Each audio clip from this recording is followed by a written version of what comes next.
I still remember the exact moment my stepmother pointed toward the front gate and told me to get out of my own house. The house where I had learned to ride a bicycle. The house where my father taught me how to repair a broken faucet.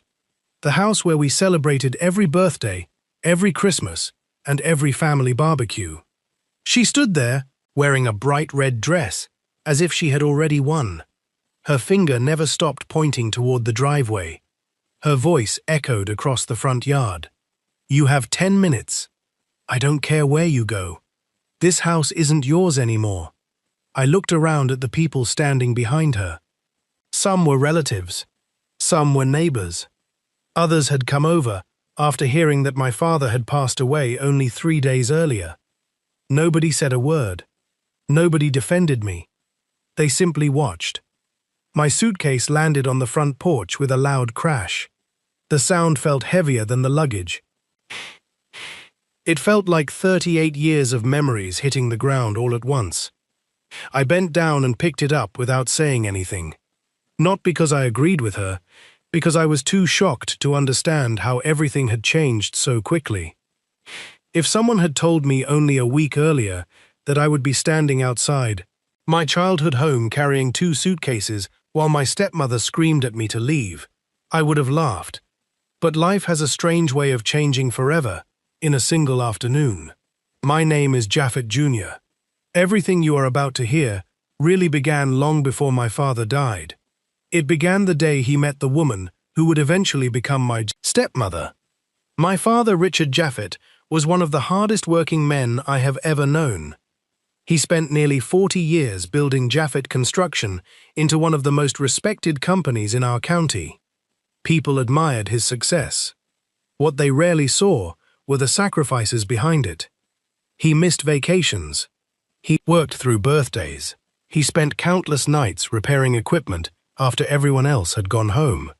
Every dollar he earned seemed to go into one dream: building a home where his family would always feel safe.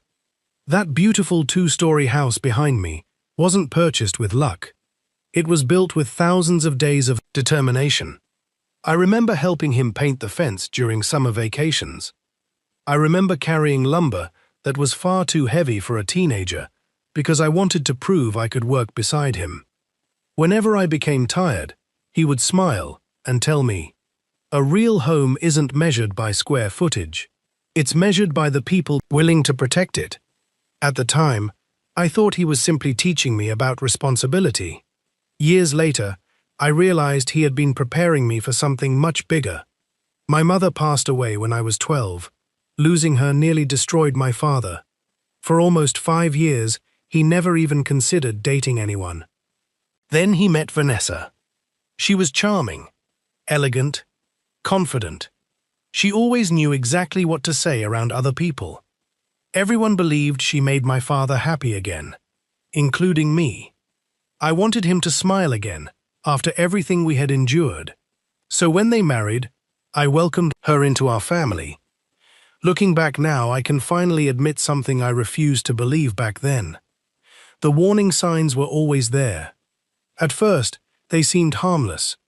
She constantly talked about expensive renovations, luxury vacations, designer furniture, country clubs. She rarely asked my father whether he wanted those things. She simply assumed they belonged in their future. Whenever my father bought new equipment for the company, she became irritated.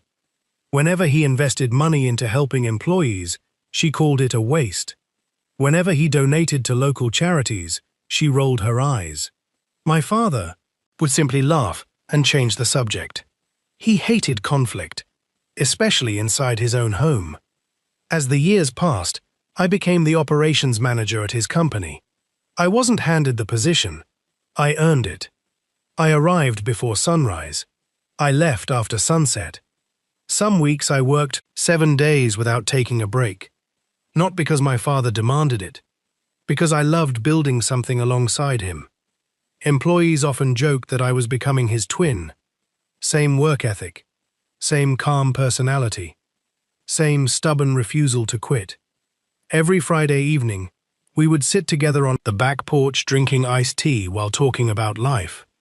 Those conversations became my favorite part of every week. One evening, he looked across the backyard and quietly asked, "Promise me something." I laughed. "Depends what it is." He smiled. "No matter what happens." "Never abandon this family," I answered without hesitation. "I promise." He nodded, but something about his expression felt different, almost worried. At the time, I assumed he was thinking about getting older. Now I know he already feared something else. About 6 months before he died, his health suddenly declined. Doctors discovered a serious heart condition. He tried hiding how sick he really was, but fathers rarely succeed in hiding pain from their sons. I noticed how slowly he climbed the stairs. I noticed how often he became exhausted after short walks. I noticed he spent more time quietly looking around the house, as though he wanted to memorize every room. During one hospital visit, he grabbed my wrist before I left. His grip felt weaker than ever before. He looked directly into my eyes. "Whatever happens, don't let fear make your decisions." I smiled, trying to reassure him. "We're bringing you home." He returned a gentle smile. "I hope so." Those were the last meaningful words we ever shared. 2 weeks later, my father passed away peacefully during the night. The funeral brought hundreds of people: construction workers, business, old friends, veterans, church members, people from every part of the community. One after another, they described how my father had changed their lives. I could barely hold myself together. After everyone left, I remained standing beside his grave, long after sunset. Wasn't thinking about money, or inheritance, or property. I was simply wondering how I would ever walk into our house, knowing he would never again be sitting in his favorite chair. 3 days later, my stepmother called everyone back to the house. She claimed we needed to discuss family matters immediately. I assumed we would talk about funeral expenses and future responsibilities. Instead, the moment everyone entered the living room, her personality completely changed. Her smile disappeared. Her voice became cold. She stood up in front of everyone and looked directly at me. Then she said the words that changed my life forever. "You don't belong here anymore." Before I could answer, she walked to the front door, opened it wide, pointed outside, and ordered me to leave immediately. I thought it had to be some kind of misunderstanding, until she grabbed my suitcase herself and threw it onto the porch. The room fell completely silent. Nobody moved. Nobody spoke. I slowly picked up my bag and turned toward the driveway. Then another car pulled into the yard. A gray luxury sedan stopped directly in front of the house. An older man stepped out wearing a navy blue suit while carrying a large sealed envelope. He calmly adjusted his glasses, looked around the stunned crowd, and introduced himself. "My name is Harold Bennett. I was Richard Jaffet, attorney." He raised the sealed envelope into the air. "I believe everyone should remain exactly where they are, because Richard specifically instructed me that immediately after his funeral, his final will must be read in this house." And in that instant, the confident smile vanished from my stepmother's face. I watched my stepmother's expression change in a matter of seconds. Only moments earlier, she had been standing in the doorway like someone who already owned everything. Now she looked directly at the sealed envelope, as if it had suddenly become the most dangerous object she had ever seen. The attorney didn't rush. He walked up the front steps with calm confidence, while everyone silently moved aside. Without asking anyone for permission, he entered the living room and placed a thick leather briefcase on the coffee table. "I assume everyone who needed to be present is already here." Nobody answered. He slowly opened the briefcase and carefully removed several folders, along with the large sealed envelope. Every movement seemed deliberate. Every second increased the tension inside the room. My stepmother finally broke the silence. "There is no reason to read anything today. My husband and I were legally married. Everything belongs to me now." The attorney looked at her over the top of his glasses. "Mrs. Jaffet, I am here to follow Richard Jaffet legal instructions. Nothing more. Nothing less. She folded her arms. I'll have my own attorney deal with this. You are wasting everyone's time. The attorney calmly smiled. If that is your decision, I recommend waiting until I finish reading. Several relatives exchanged nervous glances.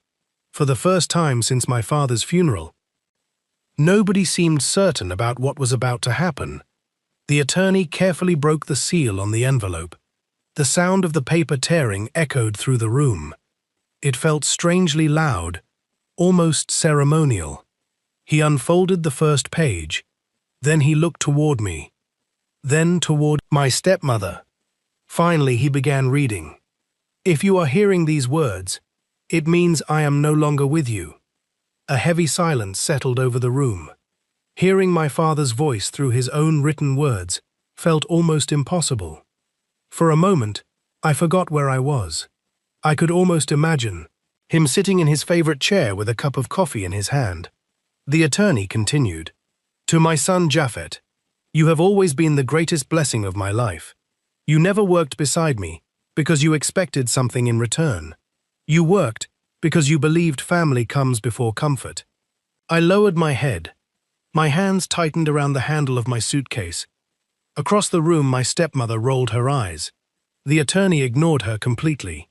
"My greatest regret is that I will not be here to protect you from the difficult days that may follow." Several people quietly looked toward my stepmother. She immediately noticed. "What is everyone staring at?" The attorney raised one finger. "Please do not interrupt." Then he continued reading. "When I built this house, I wasn't building walls. I was building a legacy. I wanted this home to remain a place where honesty would always matter more than money." One of my uncles quietly nodded. He had helped my father pour the foundation decades earlier. The attorney turned another page. "There are things my family never knew." The atmosphere instantly changed. Even the relatives who had looked distracted suddenly leaned forward. My stepmother frowned. "What things?" The attorney kept reading. "Many people believe Jaffet Construction became successful because of one lucky contract. That was never true. I spent years quietly purchasing land whenever I believed the future value would increase. I sold almost none of it.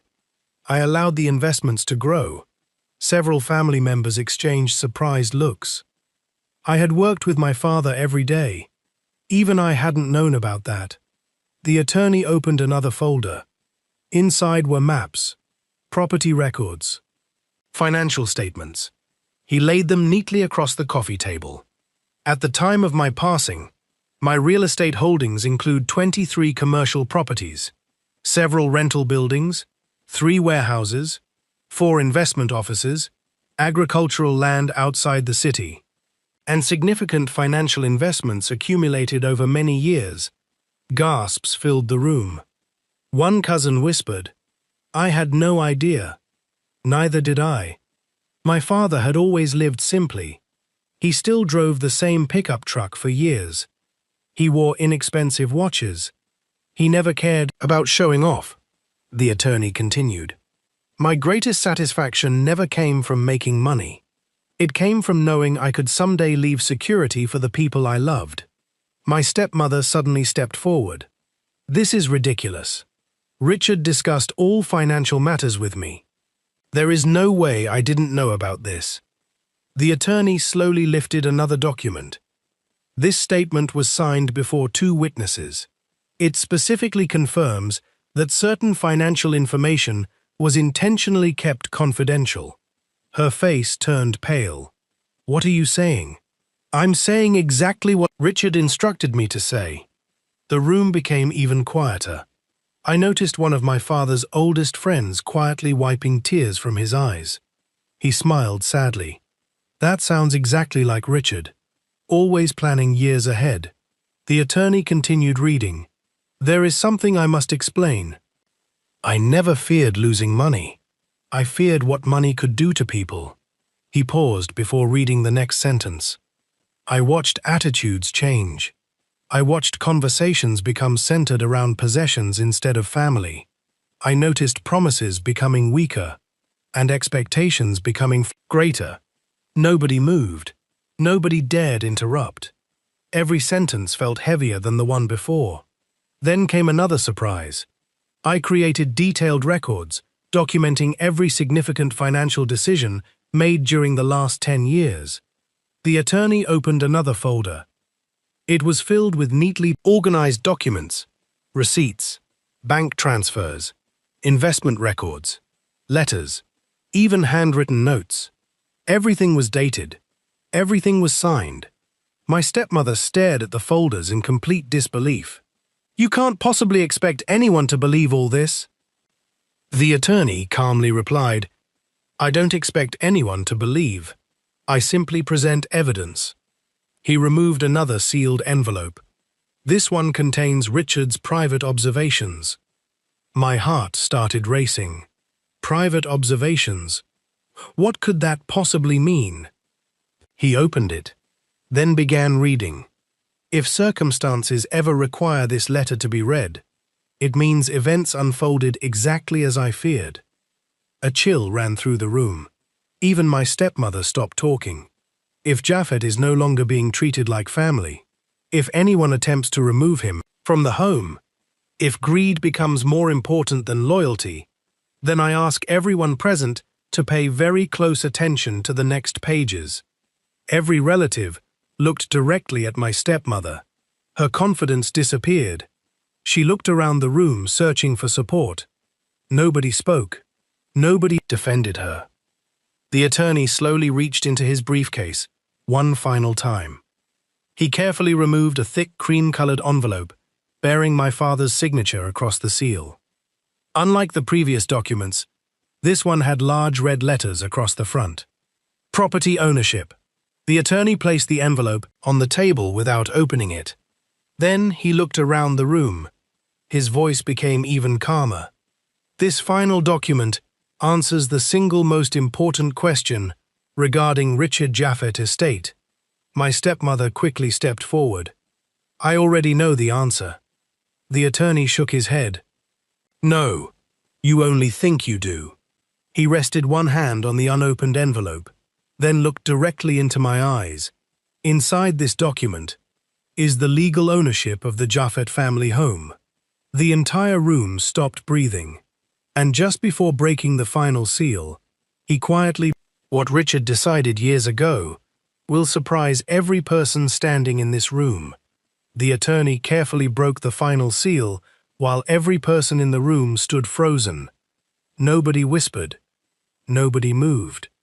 The only sound came from the paper unfolding in his hands. My stepmother folded her arms again. She tried to look confident, but I noticed something for the first time. Her hands were trembling.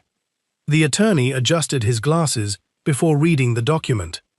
This property ownership declaration was executed 6 years before Richard Japhet passing. A wave of confusion spread across the room. 6 years. Even I had no idea what he was talking about. My stepmother immediately interrupted. "That's impossible. We bought this house together."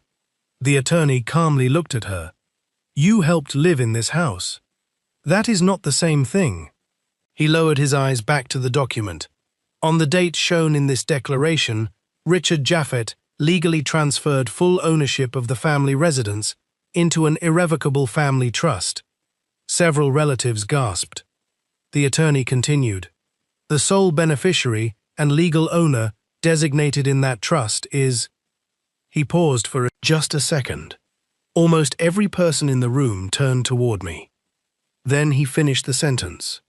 "His son, Japhet Jr." The room exploded with shocked voices. My aunt covered her mouth. One of my cousins whispered, "Oh my God!" Another uncle slowly sat down because his legs could no longer support him. I couldn't breathe. For several seconds, I honestly believed I had misunderstood. The attorney looked directly at me. "Mr. Japhet, you have legally owned this home for the past 6 years." I stared at him in complete disbelief. I never signed anything." The attorney smiled kindly. "You didn't need to. Everything was prepared by your father according to the law. He specifically instructed me not to tell you unless these circumstances occurred. I felt tears filling my eyes again. Even after his death, my father had found a way to protect me. My stepmother suddenly slammed both hands onto the coffee table. No, this is fraud. This isn't legal. I've lived here for years. I'm his wife. I deserve that house. The attorney remained perfectly calm. He opened another folder. Inside were certified copies of the trust, the deed, property registration, tax records, county filings. Every document carried official government seals. He carefully placed them one beside another. This trust was properly recorded. The property title was legally transferred. The county recognizes Japhet Jr. as the lawful owner. She grabbed one of the papers. This can be challenged. The attorney answered immediately. It already was. The room became silent again. She looked confused. What do you mean? Richard anticipated that someone might attempt to contest the trust, so he requested an independent legal review. The attorney produced another document. This opinion was written by one of the state's most respected estate attorneys. He placed it beside the others. It concludes that the trust is legally valid. My stepmother's face slowly lost all color. She turned toward the relatives. Say something. We can fight this. Nobody answered. One by one, they looked away. Finally, my father's older brother stepped forward. His voice remained calm. Richard knew exactly what he was doing. I trusted him then. And I trust him now. Another relative nodded. So do I. Within seconds, nearly everyone silently agreed. For the first time since my father's funeral, my stepmother realized she was standing completely alone. Her anger exploded. She pointed directly at me. You planned this. You manipulated him. You stole everything. Those words hurt. Not because they were true, because she actually believed them. I slowly shook my head. I didn't know about any of this. I found out at the same time you did. The attorney confirmed it. That statement is accurate. Japhet Jr. had absolutely no knowledge of this trust before today. She ignored him. This house is mine. I'm not leaving. The attorney calmly closed the folders. I was hoping you would cooperate. Then he removed his phone. What are you doing? I'm contacting local law enforcement. She laughed. You wouldn't dare. I absolutely would. You are refusing to leave property owned by another individual. Her confidence finally collapsed. Within 20 minutes, 2 police officers arrived. The attorney calmly explained everything. They carefully reviewed the certified documents. One officer compared the deed with the county records on his tablet. After several minutes, he looked toward my stepmother. Ma'am, the ownership documents are valid. You'll need to leave the property peacefully. She stared at him in disbelief. You can't remove me, the officer answered politely. We're giving you every opportunity to leave voluntarily.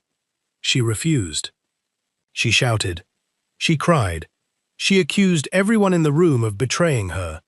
But nothing changed. The officers patiently escorted her toward the front door. As she crossed the threshold, she stopped and looked back at me. The hatred in her eyes was unlike anything I had ever seen. You'll regret this, I quietly answered. No, I'll simply honor my father's wishes. She walked down the front steps, carrying the same designer suitcase she had once packed for expensive vacations. This time, there was no audience applauding her, no relatives standing beside her, only silence. The police vehicle remained parked at the curb until she finally drove away. When the front gate slowly closed behind her car, the house became completely quiet. For the first time in days, it finally felt like my father's home again. I stood alone in the middle of the living room, long after everyone else had stopped talking. For the first time since my father's funeral, the silence no longer felt heavy. It felt peaceful. The same afternoon, The attorney handed me one final envelope. This one wasn't meant for everyone. It was written only for you. My hands trembled as I opened it.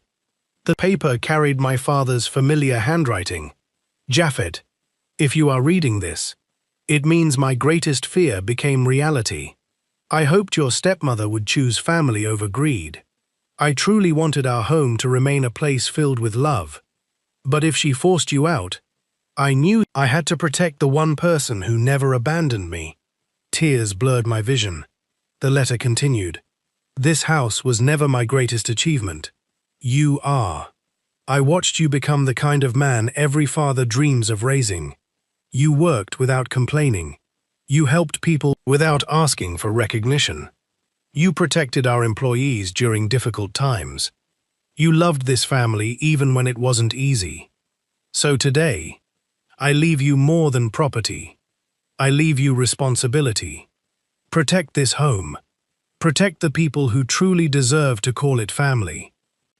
And never allow bitterness to live where love once existed. I folded the letter carefully and placed it inside my jacket. At that moment, I realized something. My father had not given me a house. He had given me a mission. The following weeks were surprisingly quiet. I repaired the small things around the property that my father had never had time to finish. I repainted the old wooden fence we had built together years earlier. I restored his workshop exactly the way he had left it. Even his favorite coffee mug remained on the shelf beside the window. Every morning, I walked through the garden, remembering conversations we had shared there. Instead of selling the house, I decided to make it even more meaningful. Using part of my father's investments, I created the Richard Japhet Scholarship Fund. Every year, students interested in engineering, construction, and architecture would receive full financial assistance.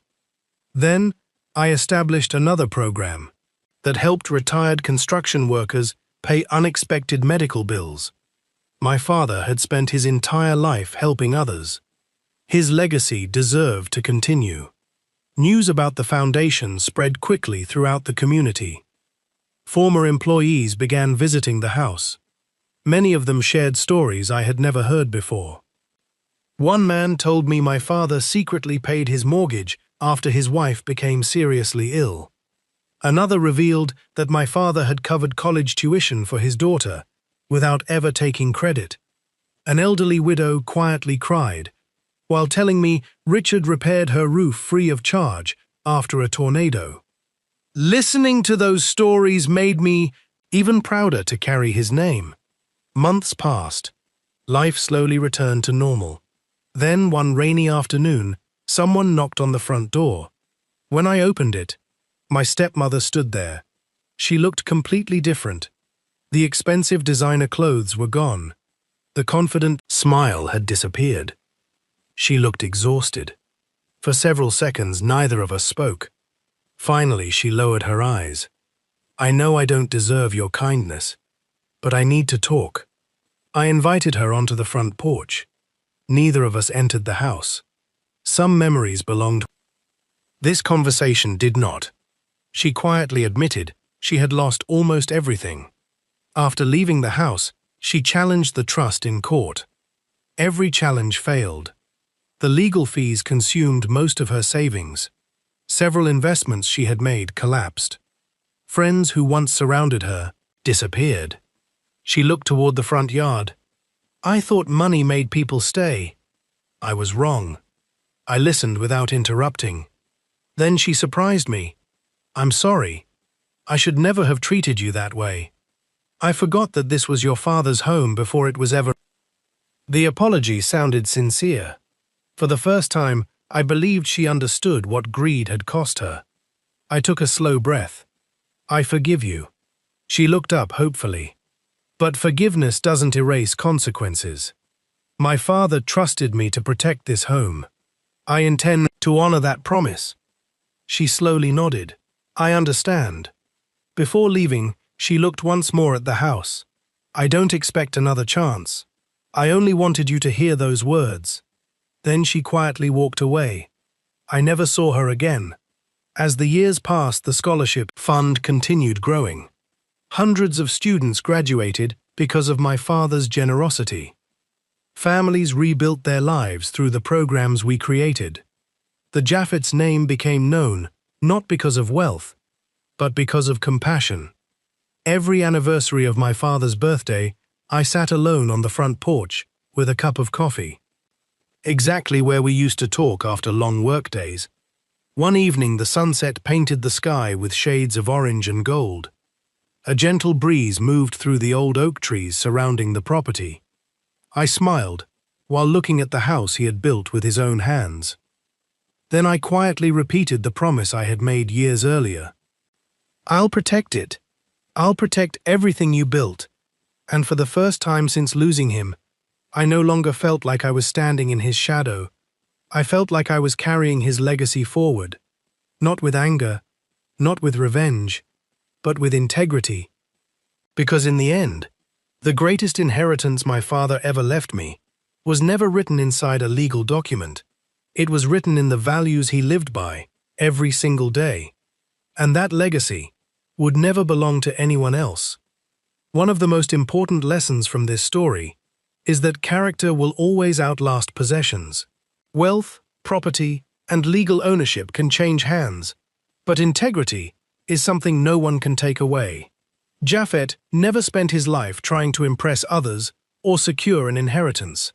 Instead, he focused on working hard, respecting his father, and doing the right thing, even when nobody was watching.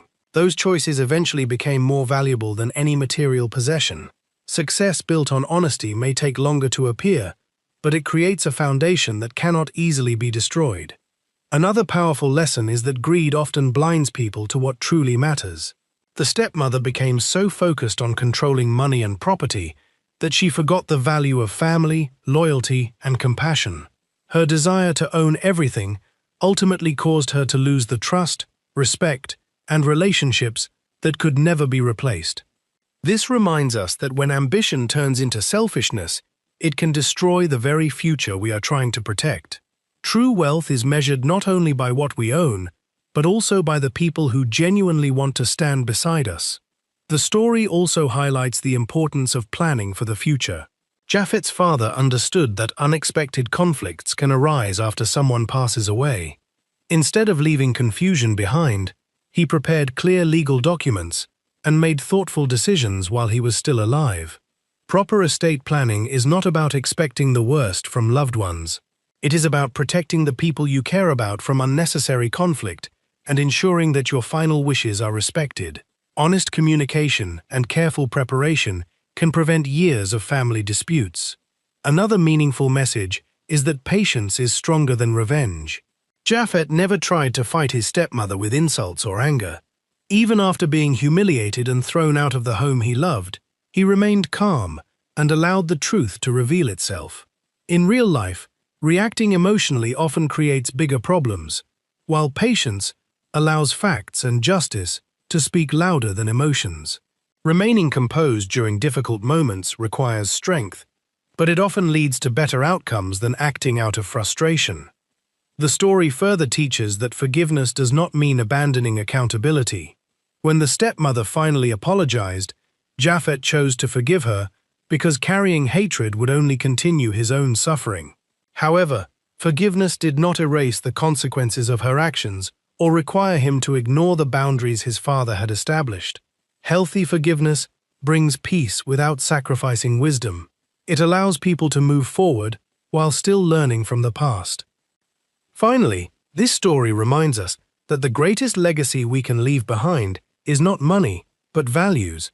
Houses grow old, businesses change, and fortunes rise and fall, but kindness, honesty, humility, and generosity continue to influence future generations. Richard Jaffet was remembered not because of his wealth alone, but because of the lives he touched through his compassion and integrity.